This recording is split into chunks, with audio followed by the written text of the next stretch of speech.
Well, hello everyone, and welcome back to the Vco Esports studio. Delighted to have your company once more.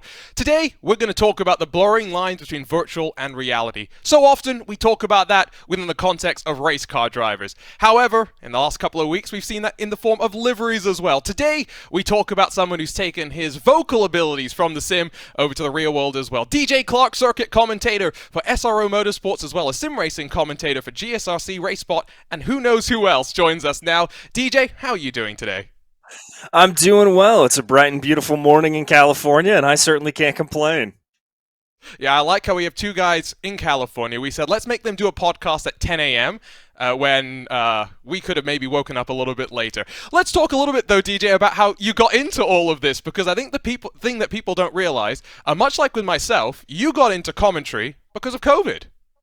Yeah, it was a COVID hobby. I had started sim racing and kind of doing that in the end of 2019, and as the pandemic hit and things like that, I searched for something to get my racing fix because there was no racing on TV, and so I started watching sim racing. And slowly just kind of it started percolating in my head, I could maybe try this. I could maybe try doing commentary. And I saw a post on Reddit, of all places, that was somebody asking, how do you do this? How do you make how do you become a sim racing commentator? And they said, just email some of these companies. And that's exactly what I did. I reached out to Joe Peak at GSRC, and Joe and I jumped on a call later that night and talked about classic IndyCar racing for a good long while. And then next thing I know, I was doing pit lane reporting, and that's where it all started. And it just kind of snowballed from there. I want to turn back a little bit more, though, before we talk about commentary, before we talk about your background. Let's talk just about racing, because you've been to the Indianapolis 500 for what, the last 15, 20 years in a row? This year will mark 20 in a row for me. I was born and raised just outside of Indianapolis, and so the 500 is one of my high holy days. When I was a kid, all of my dad's fraternity brothers and their families would come into town, and we'd all host them. And that's now kind of shifted over to my friends and my brother's friends, and we all get together. I went to my first 500 when I was 6 years old. It was 1997. It was a 2-day rain delay, and it was on a Tuesday, and my parents called into the school and said, yeah, DJ's sick. And the nurse said, yeah, bogus, where are your seats? They knew they were taking me to the race. And so I went to my first race then, went to Winchester and a bunch of dozen other short tracks when I was growing up. And racing has just been kind of a part of my life since as long back as I can remember. There are pictures of me when I'm 2, 3 years old, sitting in bed with my dad before church on Sunday watching a Formula One race. So it's something that is just very much a part of me that I can't really escape. The reason I bring that up as well is because you say you were searching for your racing fix when COVID rolled around, but people may not know about your background as well, DJ. I am a computer scientist turned commentator, so I have absolutely no entertaining abilities. You were a theater major. You love to entertain people. I was a theater major. My emphasis was on directing, so I wasn't on stage all that much. I was a part of 2 productions, I think, when I was in college. But yeah, it's commentary has just sort of become the perfect amalgamation of all of the different parts of my life. I studied theater in undergrad. I actually have a master's in screenwriting. I love storytelling and that kind of thing. And my day job was being a literary manager, so representing screenwriters and developing scripts and doing all that kind of stuff. And so it just kind of makes sense that I'm able to combine my love of performance and my love of doing all things racing and also storytelling and being able to tell those stories. It just kind of all works together in this perfect little circle that is commentary. So let's jump into, I guess, the middle of 2020. You've just started doing some commentary. I want to talk a little bit about your journey to get to where you are, because the development of a commentator, a driver, it's always a very interesting thing. Who was the main person that you were trying to kind of replicate or base your style off of when you first got started? It was kind of an amalgam a little bit. I grew up listening to Varsha Matchett and Hobbs, and so those were, on the old F1 broadcast, and so those were really my kind of first inklings of who I wanted to be. Um, that combination of sort of colloquialisms that Hobbs would throw in there, combined with the technical knowledge of Steve Matchett, that really and truly would just resonate with people. They were a big part of it. As I started to dive in a little bit more, there was definitely a little bit of Murray Walker that came in with just the unbridled excitement, and letting that sort of drive the commentary forward. Um, there's also, frankly, I'm a baseball fan, and so and I love the history of baseball. And there's a little bit of I would say Red Barber as well, the old Dodgers play-by-play radio announcer that comes into it. Um, of some of the more little folksy sayings and things like that I come up with that Red Barber was known for. But I would have to say, at the end of the day, the biggest influence for me in commentary is Tom Carnegie, the circuit announcer for the Indianapolis 500 for years and years. There's an interview with Carnegie that has always stuck with me, that he talks about Sneva breaking the record, breaking the 200 mile an hour barrier. And he said the way to get people excited at the racetrack is to let yourself get excited and let that excitement show through. And so when he talked about Sneva breaking that record, he said, "Oh, I just got pumped up, and it's a new track record," and da da da da da da da. And that really has been an interview that always stuck with me. That at the end of the day, if I'm excited, if I let my passion for motorsport show, I know that will bring people into the sport. And that's ultimately the goal in commentary, is to explain better what's going on to the fans that already know what's going on, and to add a little bit of insight. But more important than that, it's allowing new fans into the sport and allowing them to understand why this is the coolest sport in the world. I think the idea of excitement, that I agree with. There's a lot of tweets that have been thrown around this year about how commentators shout too much, but we shout because we get excited at the end Yeah. of the day. Your style is definitely bombastic. It's one of the things that I love because you always bring that energy. But I do kind of have to ask, you say you were a bit more of a director in your theater major, but how much of that kind of helped you to start things off? Because I remember my first forays into commentary, stilted words, trying to get what I wanted to say out there properly. I'm sure for you, a lot of your background actually helped in some ways just to get a bit more comfortable with the environment.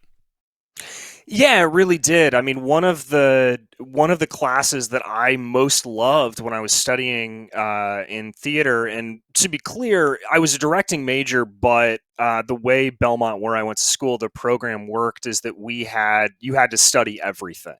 And so I did a lot of acting training as well, and I struggled a little bit with the method. We were a true method school, and so getting into that kind of thing I struggled with. But one of the things I loved was improv, and just being able to think on your feet. It gets you out of your head. As a writer, you're kind of constantly going over things in your head, and improv just helps you to get it out and just say it. And so it really, really did help. And the other part of that training that was invaluable into the day job that I do is actually the behind the scenes work that I did, whether it was being a lighting op, being a soundboard operator, being backstage help, anything like that. Having a headset like this on and having to go about tasks with somebody in my ear saying, "Okay, get ready for this cue and go." Um, that's one of the things that I most love, and I really enjoy it when I have a director in my ear that is kind of giving me that back and forth. It's something that really, really helps, and I attribute that to all of the training back at Belmont, frankly. I'm trying to imagine DJ Clark in Method. It's a picture I'm very very much curious about now. Let's talk about this transition from virtual to reality though, because I think the same challenges that drivers face, esports drivers would face when they try and head out into the real world, I think sim racing commentators would face as well. We are spoiled in the sim racing universe. We get the ability to look at any camera, place wherever we want, whenever we want. We can do all sorts of things with data that to be quite honest, you don't have in the real world because most real world timing is pretty garbage. What was that first experience like for you, DJ, when you got thrown right into the wildfire? Because I guess it would have been St. Petersburg, start of the SRO season. Talk us through that first weekend. I mean, it was a trial by fire. It was right into the deep end, and thankfully, I was with Kyle Heyer, who's a fellow commentator, who was incredibly gracious, and was there to kind of hold my hand and bring me along with everything. But it definitely was a wake up call. And as you said, when you're calling a race in real life, there is so much less data that you have. You really have to rely a lot more on your instincts. You've got to rely a lot more on um, the car's language as you're trying to pick things up. In the sim, a lot of times we can say, oh, well, he's pushing. We know that he's coming down by, these however many tenths a lap. In real life, you've really just got to judge it off of what the car is doing to see if that car is pushing, if they're taking it back a little bit more, if they're trying to, take it easy, anything like that. But it was a real wake up call, and truly the biggest wake up call was St. Pete was tough, but that was just GT America, one of the now 5 series that SRO Motorsports Group America covers. The big oh my goodness moment was when we went to Sonoma, when we had GT America, Fanatec GT World Challenge America powered by AWS, Skip Barber, TC America, and Pirelli GT4. We had all of those 4 series, 100 odd cars out on the track, and I'm having to scramble going back and forth with entry lists and trying to figure out who's who and all of that kind of stuff. It was very, very tough, and quite quickly you learn tricks to sort of give yourself a moment if you're not sure who's who on the track, because you can study it an entry list all you want, and in the moment you're still going to doubt yourself and you're going to have to look down at the list to go, okay, that's who that is, I remember now. But yeah, it's a difficult thing to do, but it's just sort of a different gear. It's a different way of thinking about it. You've got to be a lot more flowery and have a lot more fun with things when you're calling a race live. I think the thing that always intrigues me about being a real world commentator, especially as someone who is produces a lot as well, so I get to direct what I want the people to be watching, is the fact that you just get the screen. You get what everyone else is looking at. But it's a little bit different for you, DJ, because you have some of your responsibilities as a quote unquote regular TV style commentator, but then you also have the PA circuit style commentary, which is for everyone in the venue, which is a very different skill set as well, I'm sure. Yeah, it is. We were actually talking about this last night a little bit. But when you're on TV, you really have to focus a lot more on the stories, focus a lot more on trying to get everybody involved, kind of that excitement level, and balancing that with the information that you have, and sort of letting everybody in that way. When you're calling circuit comms, it is, when you're the PA announcer, it is just absolute seat of your pants. Don't stop talking. And so, you just have to call the action out on track, and you have to sort of recognize that a lot of people out there aren't looking for those stories. If you're on circuit comm, you've just got to call the action. And so it's a little bit of a gear shift. And thankfully, the way the SRO schedule works on a race weekend, I don't have time to think about it. I just sort of have to jump right from doing PA, run on over to the TV booth, sit down, and then call the race. And so you just kind of have to fly by the seat of your pants to be able to do it. But it's definitely a little bit of a different thing to kind of keep in mind. And it it requires, I think, doing TV work requires a lot more preparation. I spend most of my Wednesday, Thursday when I'm out at the track talking to the drivers in the series, gathering stories, trying to find out, who's going to be interesting to talk about, who can I talk about, adding in as much color as possible to that background to really give the viewers at home the most well-rounded picture you can imagine. So we talked a lot about the real world, but I want to jump back to the virtual because you have had the pleasure of doing plenty of major esports events. Most significantly, when you got to sing "Back Home Again" on GSRC, which I'm sure was a highlight for everybody, including those watching. But in your mind, what's the most favorite event that you've had a chance to do in the sim racing world? Because I'll just speak from personal experience. My favorite events aren't always the biggest. No, I have to agree with that. There's a lot of stress that actually comes from calling the big events. Looking back to this year, whether it was 24 Hours of Daytona or Bathurst, there's a lot of stress with that because you have the big names coming in. Um, I think for me, one of the more special events that I get to call that really has a fond place in my heart is frankly something I do with you, Arjun, is the Lionheart Retro Series. Lionheart was that fix that I talked about in trying to find something to get my racing fix during COVID. I found Lionheart, and that's what I started watching. And that was really the first sort of way into the commentary world, listening to Soup Zahn, frankly, who I now am lucky enough to be able to call a friend. And so anytime I get to call something for Lionheart, it is very, very special. I got to call a couple of races with Soup. I think it was Fontana and Gateway. I got to call with him, and then obviously the whole retro season last year, as well as going into this year. It always just has a special place in my heart. It was kind of the first love I had in sim racing to be able to watch. I was lucky enough to be able to compete in retro for a year. It wasn't great, but I was able to compete in it, and it's just always kind of special to be able to call those. Hey, you started off your season with a I podium. did. Um, I did. it was better than how the season started this year in commentary with your internet deciding it didn't want to play nice with us anymore. Um, Oh. hopefully next week it'll be fine. It You've should be. said that Lionheart is some of your favorite, but genuinely, in your mind, I know those feelings of nerves. What's the most nervous you've been before a broadcast?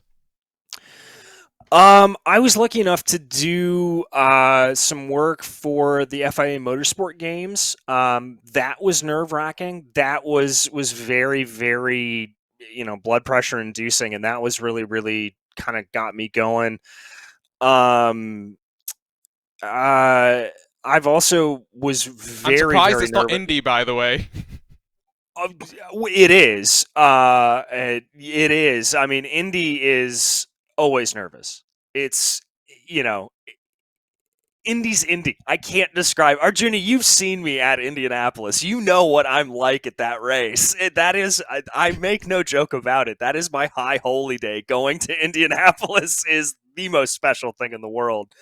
So anytime I get to call a race virtual or obviously the 8 hours of Indianapolis in real life from Indy, how you can't say that that's a highlight. That is the coolest thing in the world. There's I have two posters from SRO above my desk. One is from Nashville, which is special because that's where I went to college, and that's when I found out I was going to be doing work with SRO. Was actually when I was at the Nashville Grand Prix 2 years ago.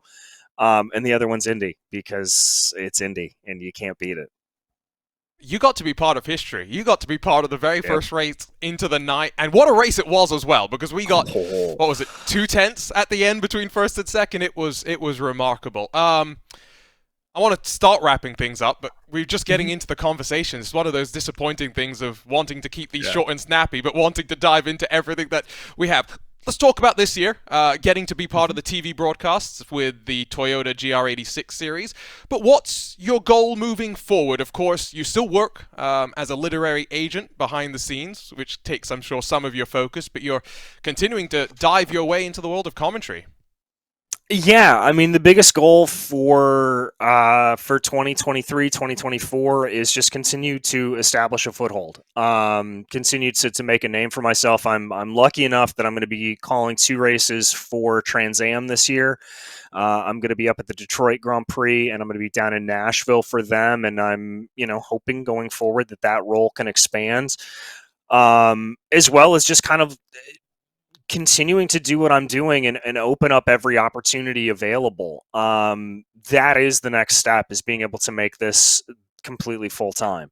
And I'm pretty darn close in doing it. It's just a matter of baby steps, getting my way there forward. And so, um, yeah, I mean, it's as simple as that. It's just continuing on and continuing to do what I do, and continuing to meet more amazing people along the way, because the motorsport community is just, it's the best. And everybody that I meet is so wonderful.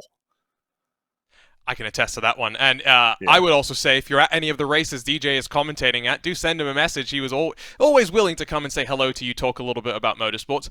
What in the sim have you not been able to do necessarily that DJ maybe you still want to do? I think the great thing about commentary is that we can definitely do both of them. Real world stuff on the weekend and then sim stuff during the week. The one thing that I would love to be able to do, and I got a little bit of taste of it working with the Virtual Grip Network. We had a series that didn't end up panning out, but I want to call a full series of non-wing sprinters and Ooh. midgets. That's what I grew up on. I grew up going to Kokomo. I grew up going to Gas City and Indiana Sprint Week and all of that. I love dirt oval racing. I will drive 2 hours out of the way to go to Paris Auto Speedway out in California to go watch a dirt race for 2 hours. That's the one thing that I would really, really love to do, because I do have a very soft spot in my heart for dirt racing. Now you've got the song stuck in my head for the rest of the day, DJ. Aruba, Jamaica, who I want to take. Oh, well, anyway. You know where I'm going with that one. Yeah. For people, though, DJ, that maybe want to follow in this sort of a path, I mean, both of us got our start in commentary thanks to COVID, and both of us enjoy what we do a lot now because of the chances that we get. What would you say to someone that maybe is watching some of these great broadcasts, GSRC, Racebot, whatever the case may be, and says, you know what, maybe I want to give that a bit of a crack? Email. Honestly, that's how I did it, is email and reach out to absolutely everybody. Start in the sim world and get your feet wet there, build up a reel, build up a good amount of stuff in your back pocket to be able to push your way forward. And then just find racing series that you love and email them. That's really and truly how I was able to get where I am. That and a combination of reaching out to commentators that you look up to as well. And I reached out to many folks, Kevin Lee, Ryan Marine in particular, who were wonderful, and both of who jumped on the phone with me and gave me some advice. And both of them really helped set me on this path. And that's what I would say. Just don't be afraid to blind email everybody and their brother to see if anybody's looking for anything. That's kind of how I got where I am. And it's certainly a good strategy to make work. Do you still have your email to Joe Peak somewhere saved in your inbox? I do. Yes, I do. Yeah, so I've got my email to Hugo and his response to me as well saved, and I'm never going to let that one go. DJ, thank you so much for sharing a bit of your story with us. I think the one thing that it proves is that commentators are storytellers, and you're not a bad storyteller. Well, thank you, my friend. Thank you very much. Don't forget as well, SRO Motorsports, you can catch up with DJ around the US as he continues what's going to be an exciting 2023. For now, though, it's time for us to step aside again here on the Vco Esports studio. We'll continue our fascinating journey through the world of sim racing and maybe see how it continues to get closer and closer in tying itself to real motorsports. For Mike Gow behind the scenes, for the entire team at VCO, my name's Arjuna Kankipai, saying so long for now. We'll see you next time. Race on and enjoy the rest of your sim racing.